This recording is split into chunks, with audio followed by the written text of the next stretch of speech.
에, 이제 날씨가 많이 차워졌습니다.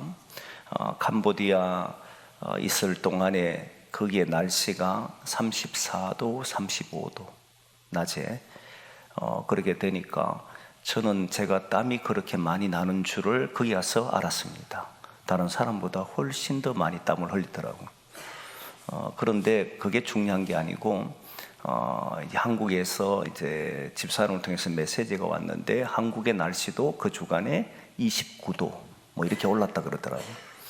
그러면서 밤에는 기온이 떨어져서 우리 교우들이 감기 환자가 많다 하는 이야기를 듣고는 심히 걱정이 됩니다.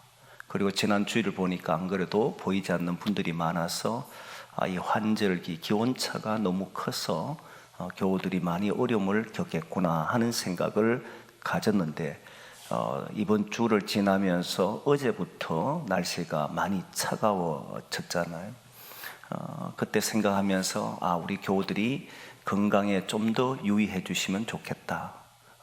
환절기나 또는 갑자기 날씨가 기온이 떨어지게 되면 우리 몸에도 이상 반응이 일어날 수 있는데 음식 잘 드시고 이 겨울철에 건강하게 보내셔서 새로운 한 해를 맞이했으면 좋겠다 하는 그 마음이 일어나더라고요. 그래서 여러분 건강을 잃어버린 분들이 이번 한 주 지나면서 회복 다 하시고 또 이 겨울 지나는 동안에 강건해지는 역사가 있기를 소망합니다. 오늘 말씀은 레위기 26장에 있는 말씀을 가지고 순종의 복이라고 하는 제목으로 말씀을 드리려고 합니다. 사실 순종하면 우리 기독인들이 가장 많이 듣는 단어 중에 하나입니다. 순종, 불순종.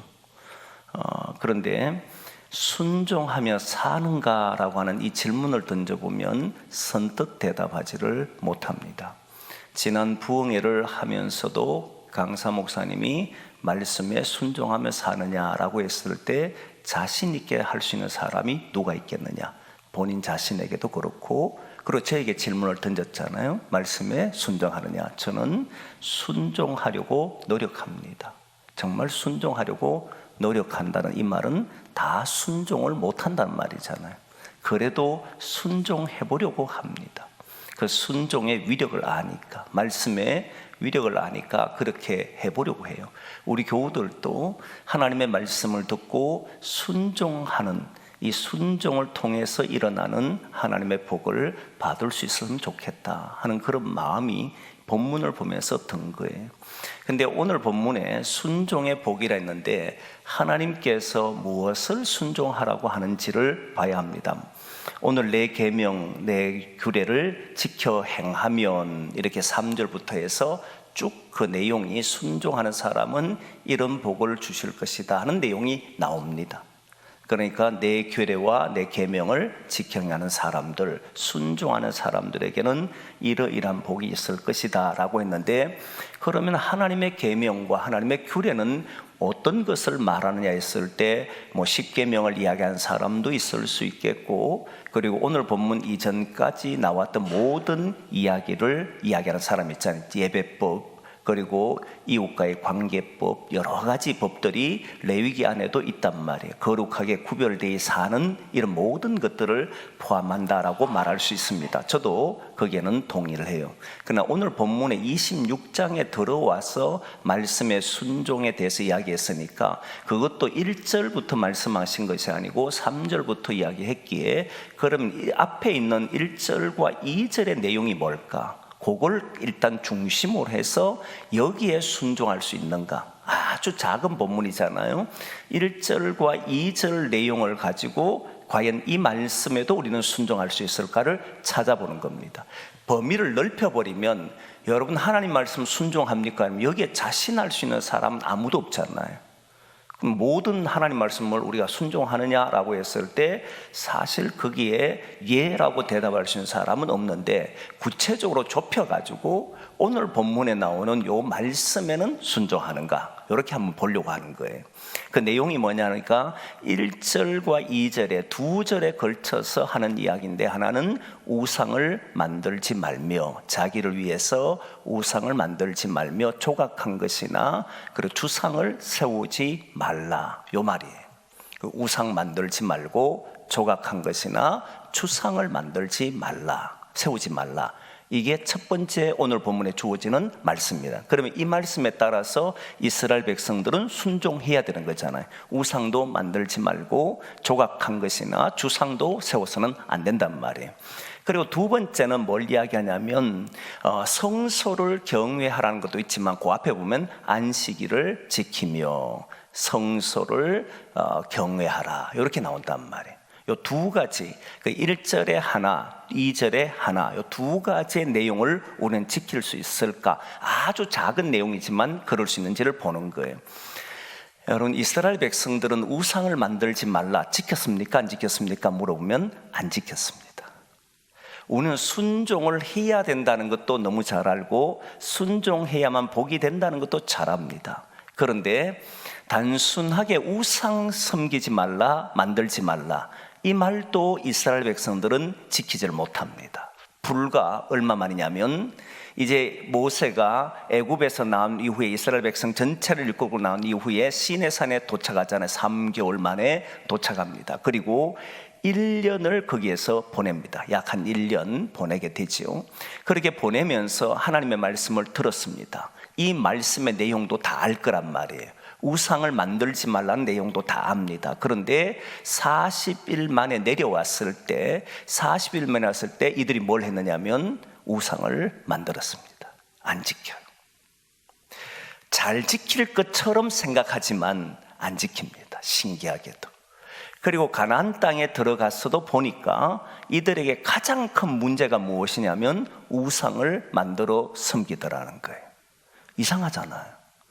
시간이 오래 지나가지고 신앙이 좀 식었거나 또는 삶에서 지나다 보니 하나님을 잊어버렸거나 이런다면 되는데, 불과 얼마 지나지 않았는데 벌써 우상을 만들고 있고, 그리고 여전히 세월이 40년 지나고 나서 또 그러고 있고, 또 징계를 받아서 돌아와도 또 얼마 안 지나니까 그러고 있는, 순종하는 게 결코 쉽지 않다는 것을 알게 됐다는 거예요. 여러분, 우상을 왜 만드느냐? 자기를 위해서 만드는 것은 이미 출애굽기를 통해서 제가 여러 번 이야기하기 때문에 다시 그걸 반복할 이유는 없습니다. 사실 또 우상 만들지 말라, 조각하는 것이나 주상을 세우지 말라, 이 말을 하면 그때 했던 말처럼 또 들려지잖아요. 그래서 저는 이런 말을 보면서 과연 이 본문을 통해서 무슨 새로운 말씀이 있을까를 고민해 보는 거예요. 자기를 위해서 우리는 우상을 만듭니다, 그런 이야기는 이미 다 했던 것이고, 오늘은 어디에 포커스를 맞추냐면 과연 우리는 이 단순한 말씀에도 순종할 수 있을까? 또는 순종하고는 있는가? 우리에게 먼저 접근하기 전에 이스라엘 백성들을 먼저 보는 거예요. 이스라엘 백성들은 했는가라고 봤더니 그렇지가 않는 거예요. 그럼 이렇게 순종하는 게 어렵단 말인가? 그럼 우상을 만들지 말라 하고 그리고 안식일을 지키라는 이런 모든 것들은 사실 지키기가 쉬운 게 아니라는 이야기가 돼버리잖아요. 그럼 우리도 말씀에 순종해 사는 것이 결코 쉬운 것이 아니다는 것을 알 수 있습니다. 여러분, 오늘 말씀은 하나님께서 모세에게 준 명령이었고, 모세는 백성들에게 준 말씀이에요. 이건 세상 사람들에게 준 게 아닙니다. 하나님의 백성들에게 준 말씀인데, 그 말씀에 순종하면 이런 복이 될 거라고 말하는데도 불구하고 그런 것을 지키지를 못하더라는, 산업이 축복받는 이야기, 평안할 거라는 이야기, 하나님은 너희의 하나님 되고 너희는 하나님 백성이 될 것이라는 약속이 이제 3절 이후부터 시작해서 쭉 나오는 게 13절까지의 내용이거든요. 그렇게 되겠다라고 하는데도 불구하고 이들은 지키지를 못해요. 그 이유가 뭘까? 그걸 오늘 보려고 합니다. 그 내용을 보기 전에 안식일을 우상을 만들거나 그리고 또 그 주상 조각을 세우지 말라는 이 내용은 이제 하도 많이 들었으니까 넘어가고, 그 다음에 안식일을 지키란 말은 이제 우리도 그 내용을 알잖아요. 안식일 지키는 것은 당시 많은 나라들과 구별되는 행동이었다는 것 이제 압니다. 희년을 지키는 것도 구별된 행동이에요.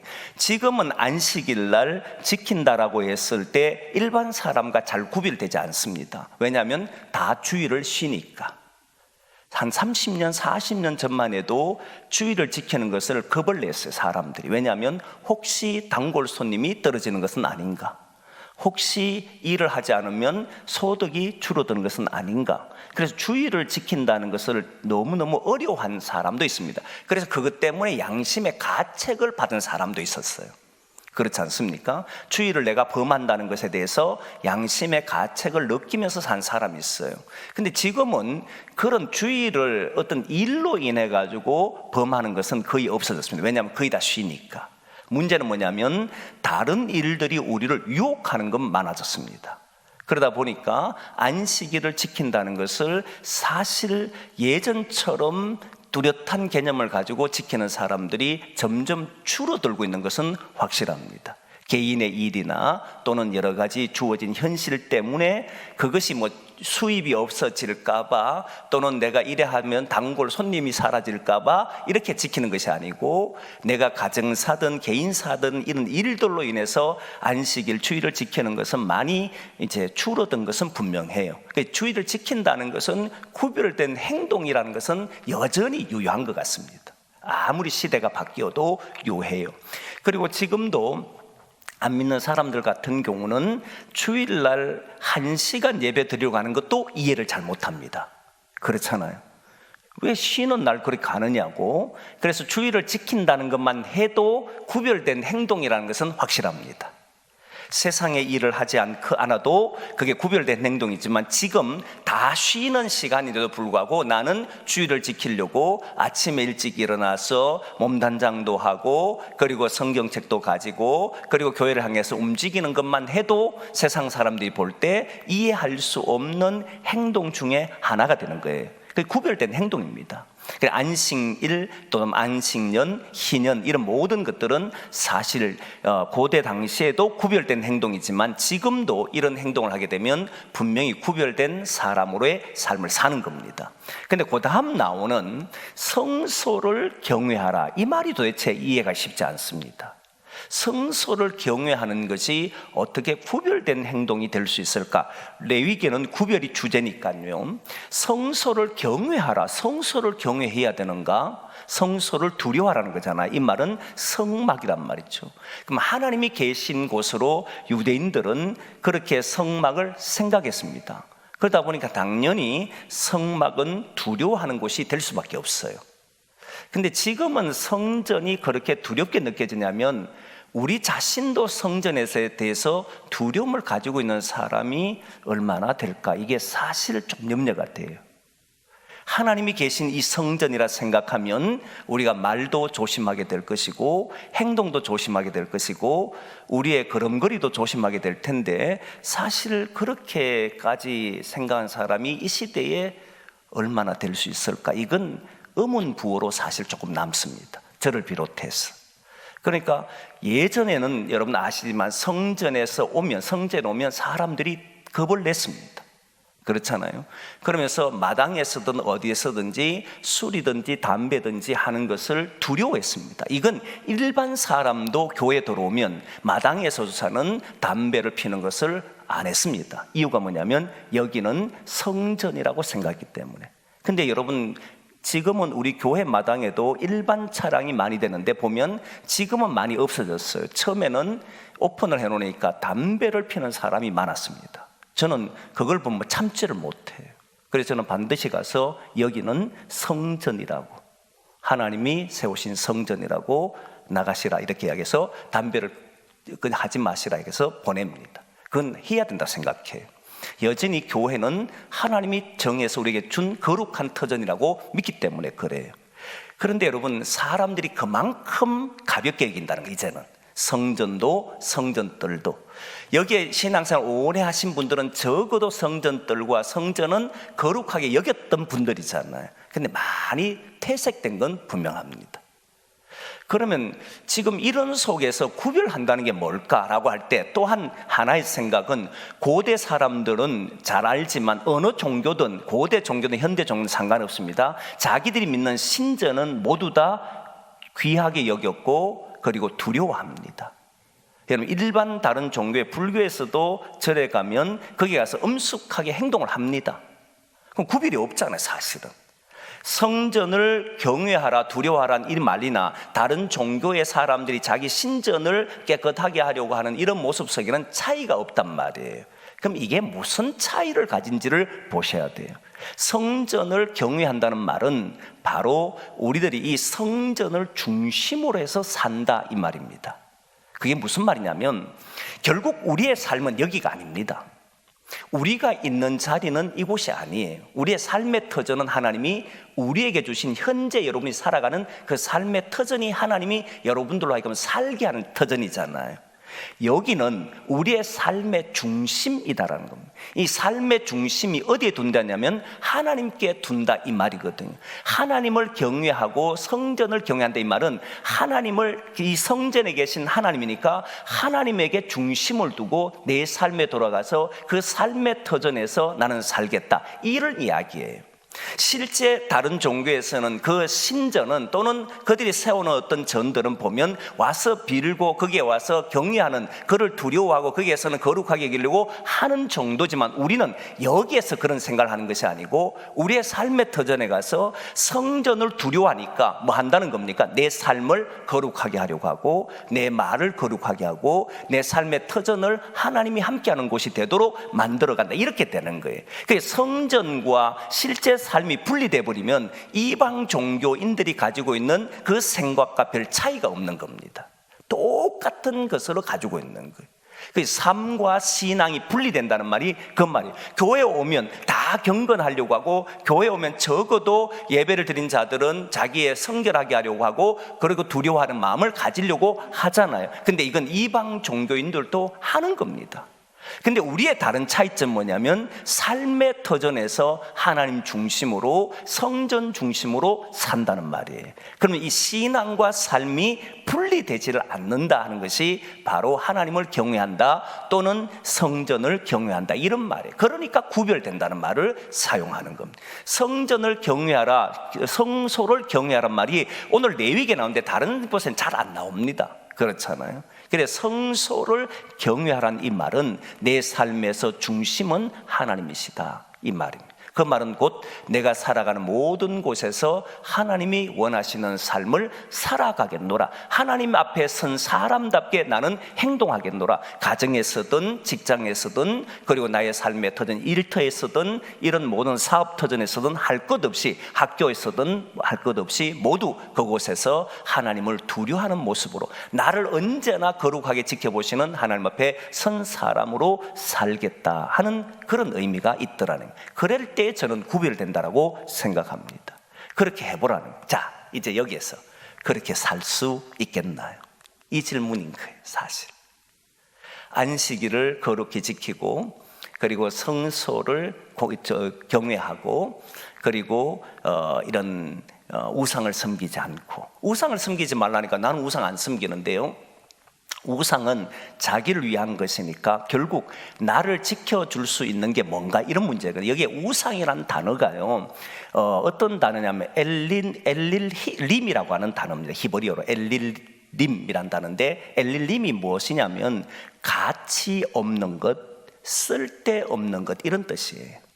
우상은 허무한 것, 가치 없는 것, 쓸데없는 것, 이런 말이에요. 근데 쓸데없는 것, 가치가 없는 것을 사람이 만든다는 이야기지 않습니까? 그러면 잘 생각해 보십시오. 하나님은 우상을 보고 쓸데없다, 가치가 없다, 허무한 것이다 라고 말하는데, 사람들이 만든다, 우상을 만든다 했을 때, 우상 쓸데없는 것을 만든다라고 할 때는 이 만드는 이유가 뭐냐면 쓸데가 있다라고 생각하니까 만든 거잖아요. 쓸모없다고 생각하면 안 만들 텐데, 가치가 없는 걸 왜 만들겠습니까? 그런데 사람들이 우상을 만든다는 것은 하나님 보시기에는 쓸모가 없고 가치가 없는 것인데, 사람들은 쓸모가 있는 것처럼 가치가 있는 것처럼 생각한다는 거예요.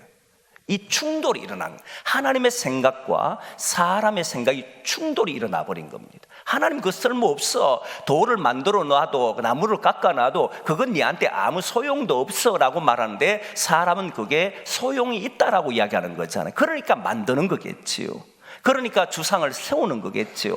그런 이유가 뭐냐, 왜 그렇게 세우고 하나님 말씀에 순종하지 않는가라고 하는 게 오늘 결정적인 거잖아요. 결국 이스라엘 백성들은 순종하지 않으니까, 그럼 우리도 왜 말씀에 따라 살려고 하지 않을까? 첫째, 말씀을 모르기 때문에 그럴 수도 있습니다. 우리는 말씀을 잘 보지 않으니까. 그런데 유대인들은 말씀에 너무 잘하는 사람들이란 말이에요. 그럼에도 불구하고 왜 이들은 순종하는 길을 택하지 않고 불순종해서 우상을 만들기도 하고 할까라고 하는 게 제일 들었던 오늘 본문의 핵심인 거예요. 저는 두 가지로 이야기하려고 합니다. 하나는 미래를 안 봐요. 지금이 중요합니다. 이것 때문에, 그래서 자기를 위한다는 이 표현이 바로 그런 표현인데, 지금 내 앞에 당장 급한 거예요. 사람이 그런 이야기 있잖아요. 잘 보면 물에 빠지면 뭐를 잡습니까? 지푸라기도 잡는단 말이잖아요. 지푸라기가 쓸모가 있을까 없어요? 물에 빠지면 없습니다. 사실은 쓸모가 없어요. 아무런 가치가 없어요. 자기한테 아무런 위력도 못 줘요. 그런데 자기가 이것만 잡기만 해도 살 것처럼 생각한다는 거예요. 요게 현실이라는 거예요. 눈앞에 급한 일이 생기면, 눈앞에 큰 일이 생기면 사람은 무가치한 것이라 해도, 쓸모가 없다는 것이라 해도 우선은 잡고 보려고 한다는 거예요. 급한 불을 끄려고 하는 것이 사람이라는 거예요. 미래를 생각하는 것이 아니고 우선 내가 살아야겠다는 생각이 먼저 드니까, 내가 죽어버리면 무슨 소용이 있나 생각 드니까 자꾸 눈앞에 있는 것을 잡으려고 하고 미래를 위해서 판단을 하지 않으려고 하는 거예요. 사람이요, 위기에 오거나 급한 일이 생기면 판단이 흐려지게 됩니다. 판단이 흐려지게 되면 그 판단을 잃어버리게 되는 순간에 그것이 쓸모가 있든 가치가 있든 이런 판단을 하지 않습니다. 눈앞에 무엇인가 있기만 하면 그거를 잡으려고 하고 동원하려고 합니다. 그게 불법이든 나를 죽이는 것이든 결과적으로 나를 해하는 것이라고 할지라도 그렇게 행동을 해버립니다. 이유가 뭐냐면 급하니까, 미래를 생각하지 않으니까. 이게 문제라는 거예요. 그래서 사람들은 순종하는 것보다 급한 것을 잡으려고 하는 거예요. 그 내용을 한 가지만 예를 들어보려고 하는데, 제가 요즘 새벽기도 베드로전서를 하고 있는데, 베드로전서 3장에 보면 그 베드로전서의 내용 전체가, 네로 황제가 이제 박해가 시작됩니다. 박해가 극심하게 되니까 성도들은 대단히 고통을 받습니다. 그러니까 사람들은 뿔뿔이 흩어져 살아가잖아요. 그 뿔뿔이 흩어져 살아가는 사람들에게 베드로가 편지 쓴 내용이 베드로전서입니다. 근데 그 내용 속에 남편들에게 대한 내용도 나오고 아내에 대한 내용도 나옵니다. 그리고 형제들에 대한 내용도 나와요. 그 앞에 건 설명하면 길어지고, 형제들에 대해서 이야기하는데, 이 형제는 가족을 포함한 친구, 친척, 이런 사람들이에요. 주변의 이웃들까지 포함합니다. 여러분, 형제가 괴롭힌다 했을 때 단순히 박해를 생각하지 않고 형제가 괴롭히면 삶을 살다 보면 형제끼리 싸울 수도 있고 이런 걸 생각하잖아요. 그게 아니고, 박해가 일어나게 되면 고발하는 사람이 누구냐면 나를 아는 사람이 고발하게 됩니다. 나를 모르는 사람은 고발할 수가 없잖아요. 나를 잘 아는 사람이, 나하고 연관 있는 사람이, 그리고 나하고 정말 가까이 있었던 사람이 내하고 틀어지는 순간에 저 사람 예수 믿는다고 고발하면 바로 그는 고통 속에 들어가기 시작합니다. 잡히잖아요. 그리고 고문을 받잖아요. 죽음 앞에 설 수 있잖아요. 그때 무엇을 해야 되는가? 여러분 어떻습니까? 누군가가 나를 고발해가지고 내가 억울한 일을 당하고 나는 그것 때문에 큰 고통을 겪고 있다면 우리는 속에서 무엇이 일어날 것 같습니까? 분노, 원망, 복수. 그렇잖아요. 여러분의 표정을 보니까 아닌 것 같아서 감사하게 생각합니다. 요셉도 보면 그렇잖아요. 요셉도 보면 형제에게 팔렸잖아요. 그러면 저 같으면 분노했을 겁니다. 그리고 이 원망이 가득 찼을 겁니다. 그리고 제게 기회만 주어진다면 저는 복수하려고 했을 것 같습니다. 근데 요 말만 듣고 집에 돌아 우리 목사님 복수하려더라 이러면 큰일 납니다. 그런 생각을 했을 거다 이 말이에요. 그런데 요셉에게는 그런 표현이 하나도 없습니다. 일체 나타나잖아요. 깜짝 놀라잖아요. 그런데 여러분, 베드로전서 3장에 뭐라고 했는지를 보시면 기가 막힙니다. 베드로전서 3장 보겠습니다. 3장 8절부터 시작해서 9절까지 말씀을 보겠습니다. 같이 봅니다. 시작. 마지막으로 말하노니 너희가 다 마음을 같이하여 동정하며 형제를 사랑하며 불쌍히 여기며 겸손하며 악을 악으로 욕을 욕으로 갚지 말고 도리어 복을 빌라. 이를 위하여 너희가 부르심을 받았으니 이는 복을 이어받게 하려 하심이라. 뭐 하라고 한 겁니까? 욕하라고요? 아니지. 악으로 갚으라고요? 아닙니다. 뭐 하라고 돼 있습니까? 복을 빌라. 여러분 할 수 있겠습니까? 순종이잖아요. 여러분 이 단순한 이야기입니다. 니를 미워하는 자, 니를 박해하는 자, 너를 고통스럽게 하는 자 위에서 복을 빌어줘라. 욕하라면 얼마든지 우리는 하겠지요 아마. 그렇지 않겠습니까? 욕하라면 잘할 것 같아요. 그런데 복을 빌어라. 왜 그렇게 살아야 되냐면 예수님이 십자가 지면서 우리가 구원받기를 원했고 우리가 잘 되기를 위해서 예수님 이 땅에 오신 거잖아요. 그러니까 우리도 그걸 위해서 부르심을 받았다는 거예요. 그런데 할 수 있겠느냐 이 말입니다. 이걸 해내겠느냐 이 말이에요. 이 말에 순종할 수 있겠습니까? 소리 지르고 화를 내고 분노하고 싸움을 벌이고 결국 갈라서는 게 우리에게는 훨씬 더 쉽고 실제 많은 기독인들이 이러고 있습니다. 그런데 여러분 그가 화해하라 그에게 가서 이런 게 말하는 게 아니고 복을 빌어주라는 겁니다. 속에서 화가 나도 욕하지 말고 악을 갚지 말고 복을 빌어주라. 정말 쉬운 것 같지만 어려운 이야기입니다. 그런데 이렇게 하면 어떻게 되느냐? 여러분 보시면 그 다음 10절부터 말씀을 베드로전서 3장 10절부터 제가 이제 1절까지 말씀 보겠습니다. 같이 봅니다. 시작. 그러므로 생명을 사랑하고 좋은 날 보기를 원하는 자는 혀를 금하여 악한 말을 그치며 그 입술로 거짓을 말하지 말고 악에서 떠나 선을 행하고 화평을 구하며 그것을 따르라. 그 앞으로 한번 10절 다시 한번 돌려볼까요? 거기 보면 이렇게 나와요. 생명을 사랑하고 좋은 날을 보기를 원하는 자는 미래잖아요. 지금은 그대로 놔둬보십시오. 지금은 나를 고발해가지고 내가 네로 황제 때 황제 잡혀가지고 감옥에 갇히고 심한 고문을 받아요. 그러면 내가 살려고 하면 내 이 분노를 표출하지 않으면 살 수가 없잖아요. 억울한 것을 소리 지르지 않으면 견딜 수 없잖아요. 그러니까 소리도 지르고 막 억울하다 하고 이렇게 해야 되잖아요.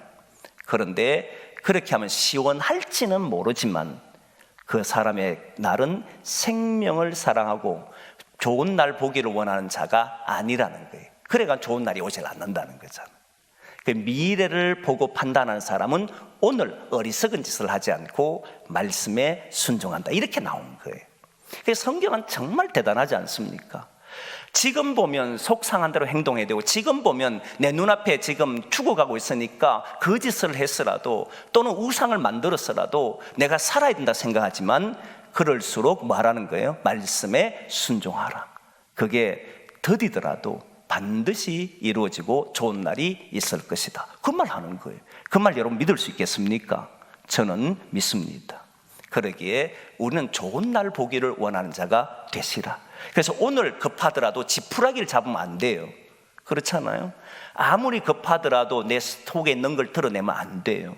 반드시 말씀에 따라서 살아보려고 하는 그런 성도가 될 때 하나님께서 우리와 함께 하신다는 것을 알게 되는 줄 믿습니다. 그렇게 살아가기를 소망합니다. 이게 참 순종하기가 말처럼 쉬운 게 아니라는 거예요. 복을 빌어주는 것도 못하는데 다른 걸 어떻게 순종하겠습니까? 급한 것을 잡으려고 하지 말고 미래를 보고 무엇이 옳은지, 내 인생에 어느 것이 해야 맞는지를 생각하고 판단하시라. 그러면 날이 지날수록 저와 여러분들의 삶에는 풍성함이 있다, 이 말을 하는 거잖아요. 근데 오늘 본문의 해답은, 이 내용보다는 오늘 본문의 해답은 이것 때문에 그렇습니다. 1절과 2절의 공통점으로 나타난 내용이 뭐냐면, 우상을 만들지 말고 조각이나 또는 조각을 세우지 말고 또는 주상을 세우지 말라 해놓고 그 뒤에 보면 나는 너희의 하나님 여호와입니다. 안식일을 지키며 성소를 경외하라. 나는 여호와임이니라. 이렇게 나와요. 다 나는 여호와입니다. 하나님 말씀을 순종하려고 하면 모든 것이 하나님의 약속이니까, 그 땅에 들어가면 농사를 짓고 나면 세월이 지나야 거둘 수 있는 것이고, 평안은 여러분 보시면 그 당시 이스라엘 땅, 가나안 땅은 항상 전쟁의 위협 가운데 있는 땅이잖아요. 근데 평안이라고 하는 단어를 그 나라 사람은 샬롬이라니까 얼마나 많이 사모했겠습니까? 이 말은 샬롬의 인사를 한다는 것은 평안이 사실은 어려웠다는 시대잖아요. 우리나라도 여러분 인사가 옛날에 밥 먹었습니까 하는 게 식사하셨습니까 인사다. 이 말은 식사하기가 어려운 시절이었다, 이 말이거든.